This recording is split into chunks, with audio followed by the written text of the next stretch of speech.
Assalamualaikum warahmatullahi wabarakatuh. Perkenalkan, nama saya Yolanda Mangampa, NIM K0211911018 dari Prodi Ilmu Gizi Fakultas Kesehatan Masyarakat Universitas Hasanuddin.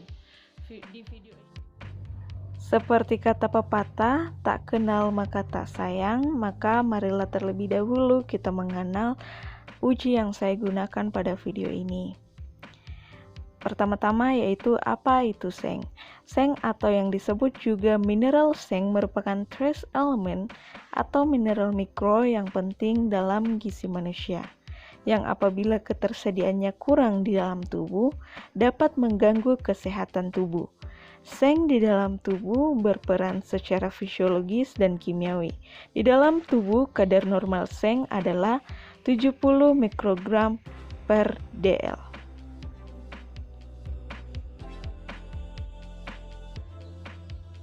Lalu apa saja gangguan akibat kekurangan dan kelebihan seng di dalam tubuh? Pertama yaitu kekurangan seng, di mana penyembuhan luka menjadi lambat, gangguan pada indera penciuman, gangguan pada indera pengecap, serta berpengaruh bagi penderita diabetes. Yang kedua yaitu kelebihan seng. Kelebihan konsumsi seng biasanya tidak terjadi, namun gejala jika kelebihan seng adalah seperti letih, lesu, dan lemah, muntah, dan diare. Adapun metode yang saya gunakan adalah metode Chapman-Smith yang ditemukan pada tahun 1984 oleh seseorang yang bernama Smith, di mana ia menemukan teknik sederhana untuk mendeteksi defisiensi seng. Metode ini dapat menentukan konsentrasi seng yang ditemukan pada lidah, sehingga kekurangan seng berpengaruh pada jaringan ini. Pada metode ini digunakan larutan seng sulfat.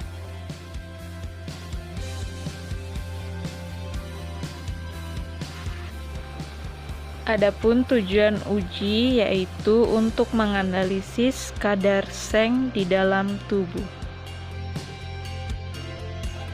Yang berikutnya yaitu prinsip uji, yaitu seng berperan pada molekul penerima rasa pada lidah. Tingkat ketajaman rasa dapat menggambarkan apakah seseorang mengalami defisiensi seng atau tidak. Seng sulfat akan merangsang molekul penerima rasa pada lidah sehingga ketajaman rasa dapat diukur. Setelah diberikan larutan seng sulfat 0,1%, responden dikategorikan ke dalam 4 kategori, yaitu yang pertama, tidak merasakan apa-apa atau seperti merasakan air biasa, walaupun telah ditunggu selama 10 detik. Yang kedua yaitu mula-mula tidak merasakan sesuatu dengan pasti, tetapi dalam beberapa detik kemudian terasa kering, kesat, atau manis. Yang ketiga yaitu segera merasakan sesuatu dengan pasti, tetapi tidak sampai menyakitkan atau mengganggu. Rasa tersebut makin lama makin kuat. Dan yang keempat yaitu segera timbul rasa yang kuat dan dapat mengganggu sehingga responden langsung meringis. Responden yang termasuk kategori 1 dan 2 adalah yang menderita defisiensi seng, sedangkan kategori 3 dan 4 adalah normal. Alat dan bahan. Yang pertama yaitu alat. Alat yang digunakan pada uji ini ada 2, yaitu yang pertama, spoit tanpa jarum mililiter yang berfungsi untuk menyemprotkan larutan seng sulfat 0,1% ke dalam mulut responden. Yang kedua yaitu beker gelas yang berfungsi sebagai wadah untuk larutan seng sulfat 0,1%. Adapun bahan yang digunakan yaitu larutan seng sulfat 0,1% yang berfungsi sebagai reagen dalam uji ini. Setelah semua alat dan bahan siap, langkah selanjutnya yaitu sebanyak 3-5 ml seng sulfat 0,1%, kita ambil menggunakan spoit tanpa jarum.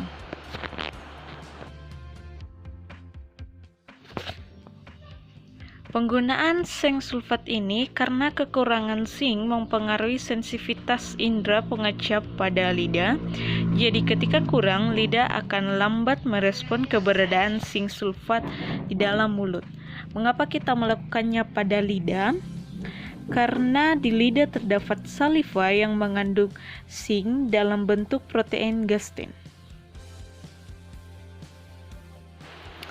Setelah kita mengambil larutan seng sulfat 0,1% menggunakan spoit, larutan lalu kita semprotkan ke dalam mulut responden. Cairan lalu kita biarkan di dalam mulut responden selama 10 detik, karena pada lidah terdapat reseptor yang ketika larutan disemprotkan akan memerlukan waktu agar otak menerima impuls sehingga merangsang kelenjar saliva untuk disekresikan, yang kemudian akan berfungsi membantu reseptor untuk merasakan larutan. Terakhir, cairan dapat dibuang oleh responden dan kepada responden ditanyakan apa yang ia rasakan. Yang berikutnya yaitu hasil pemeriksaan. Pada responden pertama, reaksi yang timbul dari pemberian larutan seng sulfat 0,1% adalah segera merasakan sesuatu dengan pasti, tetapi tidak sampai menyakitkan atau mengganggu. Rasa tersebut makin lama makin kuat, sehingga dikategorikan normal dengan kadar seng dalam tubuhnya 70 mikrogram per dl. Sedangkan pada responden kedua, reaksi yang timbul dari pemberian larutan seng sulfat 0,1% adalah hanya merasakan seperti air biasa walaupun telah ditunggu selama 10 detik, sehingga dikategorikan memiliki kadar seng dalam tubuh di bawah 70 mikrogram per dl atau mengalami defisiensi seng.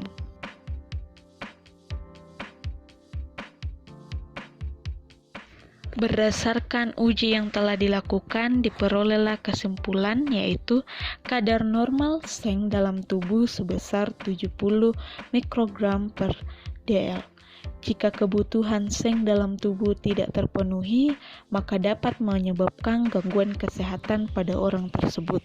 Solusi untuk mempertahankan kadar seng dalam tubuh agar tetap normal yaitu dengan tetap memenuhi kebutuhan seng setiap harinya, yaitu dengan anjuran konsumsi 12 mg per hari sesuai dengan angka kecukupan gizi orang Indonesia.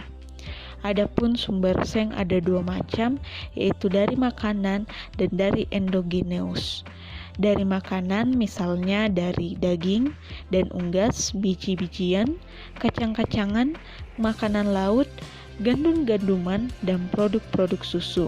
Sedangkan dari endogeneus yang merupakan seng yang disekresikan dapat diperoleh dari pankreas, dan sumber lainnya dapat berasal dari empedu, sekresi gastroduodenum, dan transepital influx seng sel mukosa.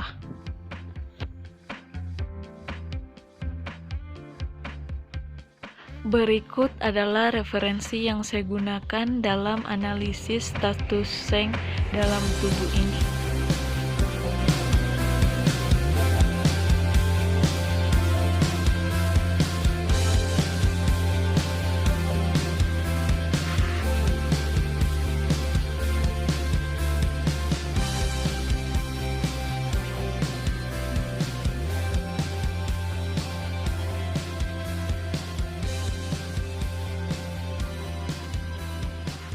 Terima kasih telah menyaksikan video dari saya. Sampai jumpa di video selanjutnya.